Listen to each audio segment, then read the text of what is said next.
Assalamualaikum warahmatullahi wabarakatuh. Perkenalkan, kami dari kelompok 4 ingin mempresentasikan hasil kerja kelompok kami yang berjudul Inflamasi dan Perbaikan Jaringan. Kenalkan, nama saya Nurul Fadila dengan NIM 52025011025. Perkenalkan, nama saya Nuraini Seluswati dengan NIM 52225011027.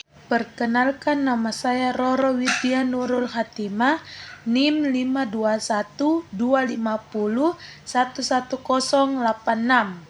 Perkenalkan, saya Rahmadani dengan NIM 52025011098. Pengertian inflamasi, di mana inflamasi adalah respon protektif lokal yang ditimbulkan oleh terjadinya kerusakan jaringan. Reaksi inflamasi ditandai dengan timbulnya kalor atau panas, dolor atau nyeri, rubor atau merah, tumor atau pembengkakan, dan penurunan fungsi. Inflamasi merupakan sebuah respon jaringan vaskularisasi terhadap infeksi dan kerusakan jaringan untuk membersihkan tubuh dari penyebab awal cedera dan konsekuensi dari cedera tersebut. Inflamasi diinduksi oleh berbagai mediator kimia yang diproduksi oleh sel inang sebagai respon terhadap rangsangan. Mekanisme inflamasi dapat dilihat pada gambar. Patofisiologi terjadinya reaksi inflamasi. Patofisiologi inflamasi dimulai ketika mikroba memasuki jaringan tubuh atau ketika adanya cedera pada jaringan yang menyebabkan infeksi atau kerusakan jaringan. Hal tersebut kemudian dikenali oleh sel residen seperti makrofag, sel dendritik, sel mast, dan sel-sel lain dalam jaringan. Kemudian sel-sel tersebut akan melepaskan mediator inflamasi yang akan memicu reaksi vaskular dan reaksi seluler. Mediator inflamasi juga dihasilkan dari protein plasma yang bereaksi terhadap mikroba atau jaringan yang rusak. Protein plasma ini disintesis di hati yang konsentrasinya dapat meningkat sebagai bagian dari respon terhadap rangsangan inflamasi. Protein plasma tersebut diantaranya yaitu CRP dan SAA. Mediator inflamasi akan memicu vasodilatasi, peningkatan permeabilitas vaskular, dan perekrutan leukosit yang akan bersirkulasi ke tempat agen penyebab inflamasi. Mediator inflamasi kemudian juga mengaktifkan leukosit untuk menghancurkan dan menghilangkan agen penyebab inflamasi. Secara umum terdapat dua tahapan dalam proses inflamasi. Pertama, tahap vaskular. Pada tahap vaskular terjadi reaksi vasodilatasi yang akan meningkatkan aliran darah dan permeabilitas vaskular. Vasodilatasi yang terjadi akan menyebabkan peningkatan aliran darah pada daerah yang mengalami cedera dan akan memberikan warna merah atau rubor dan rasa panas atau kalor.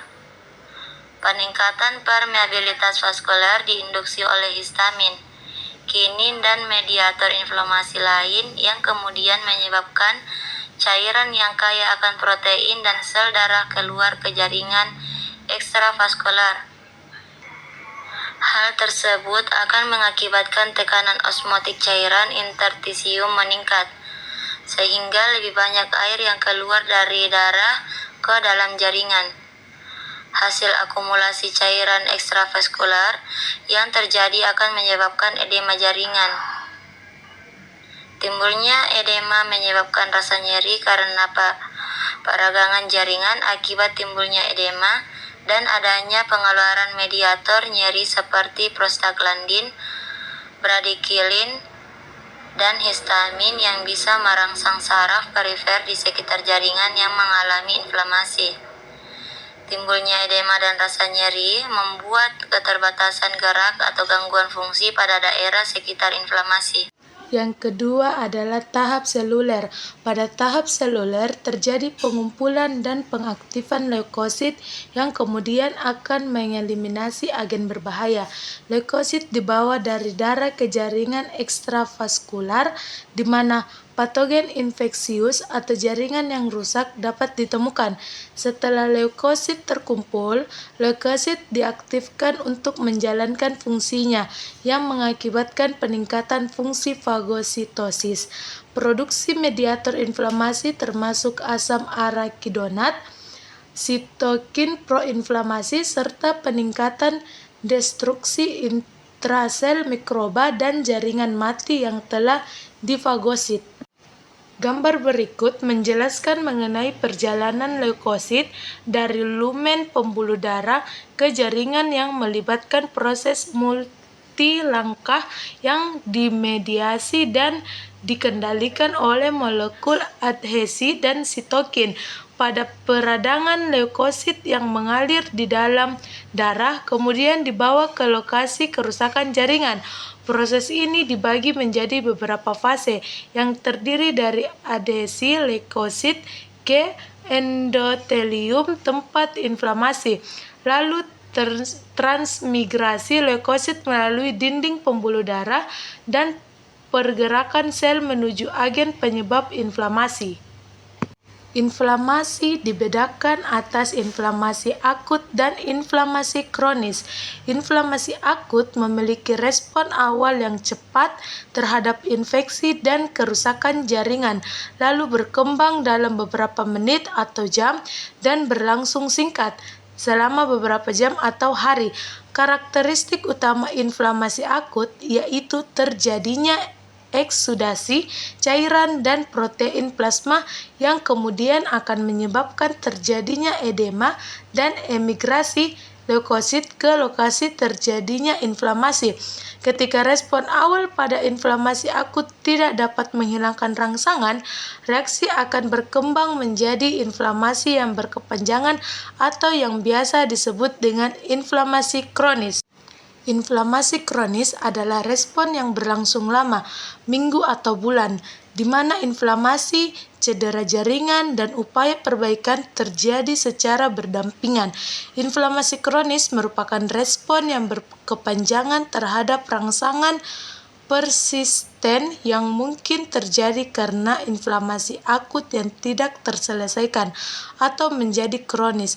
Inflamasi kronis disebabkan oleh mikroba yang menolak eliminasi dari inang dan kebal tanggapan terhadap antigen tubuh, lingkungan, dan beberapa zat beracun. Inflamasi merupakan zat yang memulai dan mengatur reaksi inflamasi. Mediator-mediator penting yang terlibat di dalam proses inflamasi akut diantaranya yaitu amina vasoaktif atau histamin, produk lipid atau prostaglandin, dan leukotrien, sitokin atau termasuk kemokin, dan produk aktivasi komplement. Berikut merupakan tabel mediator utama dalam reaksi inflamasi.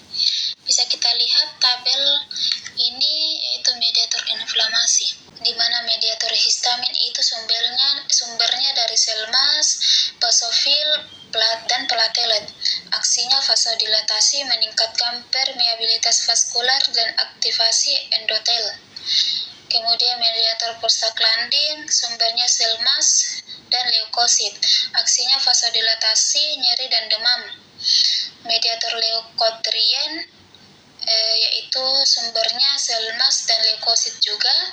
Aksinya peningkatan permeabilitas vaskular, kemotakis, adhesi, dan aktivasi leukosit. Selanjutnya mediator sitokin, sumber makrofag, sel endotel, sel mas. Aksinya lokal atau aktivasi endotel, sistemik, demam, shock, dan hipotensi. Selanjutnya platelet activating factor, sumbernya leukosit dan sel mas juga. Aksinya vasodilatasi, meningkatkan permeabilitas vaskular, leukosit adhesion, kemotaksis, degranulasi, dan oxidative burst. Selanjutnya ke mediator komplement, sumbernya darah atau diproduksi liver. Aksinya kemotaksis, leukosit, dan vasodilatasi. Yang terakhir mediator kinins, sumbernya darah atau diproduksi liver. Aksinya peningkatan permeabilitas vaskular, kontraksi otot, dan nyeri. Baik, adapun penyembuhan luka adalah proses bertahap atau hemostatis, inflamasi, proliferasi, dan remodeling untuk memperbaiki kerusakan jaringan, namun seringkali menghasilkan fibrosis atau jaringan parut karena produksi kolagen berlebih yang menggantikan jaringan normal, membuat kulit lebih kaku dan lemah. Terjadi saat proses perbaikan kacau atau cedera kronis, melibatkan fibroblast dan myofibroblas yang menghasilkan matriks ekstraseluler atau ECM secara berlebihan. Tahap penyembuhan luka yang pertama yaitu hemostatis atau pembekuan, yaitu saat cedera, trombosit menggumpal dan pembuluh darah menyempit untuk menghentikan pendarahan. Yang kedua adalah inflamasi atau peradangan, yaitu sel imun, neutrofil makrofag, datang membersihkan kotoran dan melepaskan faktor pertumbuhan. Adapun yang ketiga yaitu proliferasi atau pembentukan jaringan baru, yaitu terbentuk jaringan granulasi atau jaringan parut awal, pembuluh darah baru, dan fibroblast yang mulai menumpuk matriks ekstraseluler atau ECM seperti kolagen. Dan yang terakhir adalah remodeling atau pematangan atau penguatan, yaitu kolagen tipe 3 diganti kolagen tipe 1 yang lebih kuat. Kekuatan jaringan meningkat, namun tidak sepenuhnya kembali seperti semula. Apa itu fibrosis? Fibrosis terjadi ketika proses perbaikan luka menjadi berlebihan atau tidak terkontrol, menghasilkan jaringan ikat yang terlalu banyak atau terutama kolagen, membuat area luka menjadi tebal, keras, dan kurang elastis atau jaringan parut.